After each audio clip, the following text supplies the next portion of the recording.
My name is Celia Scarangella, and I'm going to be talking about the importance of buyer motivation. Every single decision you make as a consumer has to do with the marketing strategies you're surrounded by. Marketing is everywhere we look, from advertisements to songs that you hear on the radio. However, there are thousands of products on the market, so understanding what your target market's motivation is and how to appeal to that is key to having a successful product. First, we look at consumer behavior, which is the study of the process involved when individuals select, purchase, or use a product to satisfy their needs and desires.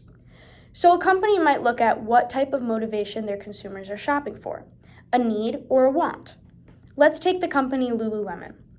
They're an activewear brand that promotes a healthy and easier lifestyle with the use of their clothing.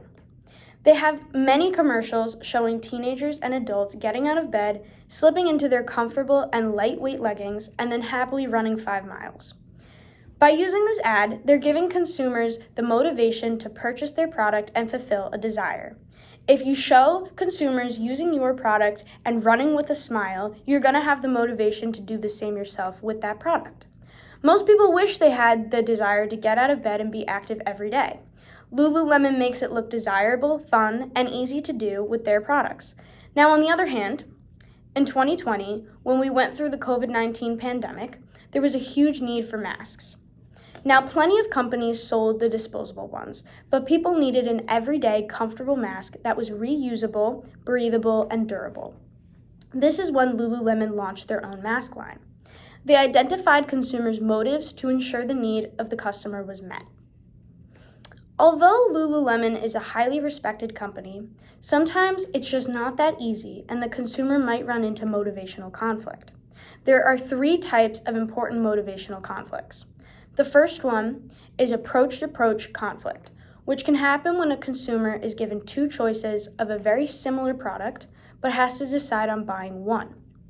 For example, when purchasing a car, some may find themselves at an approaching conflict because many cars have similar features.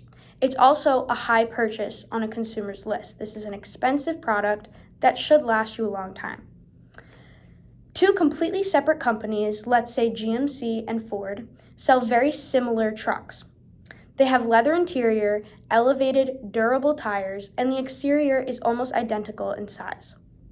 Both of these companies need to identify the consumer's motivation for choosing a truck and try to market towards it.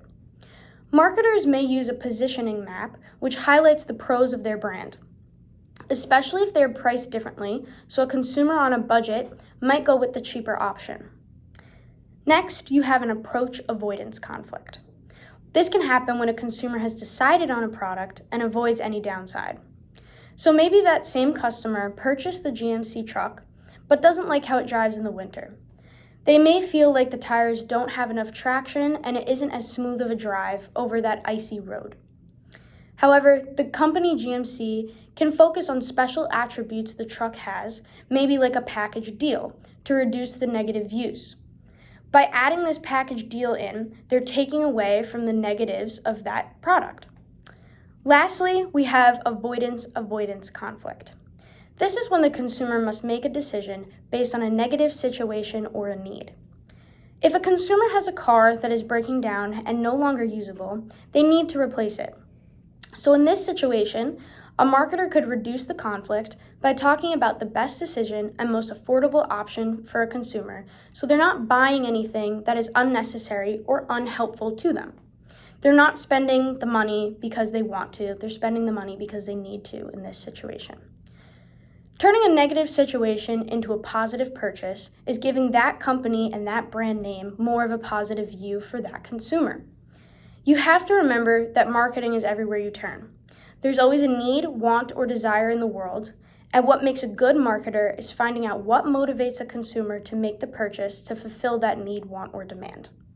Every company has their own target market and demographic that they should be focusing on, but understanding the way consumers think is how your product is going to be successful. There are hundreds of coffee shops that exist. What's going to motivate your target market to walk into your store?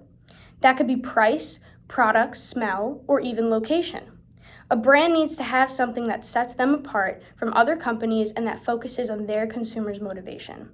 As a marketer, when you have a great sense of buyer motivation, you have a great company. Thank you.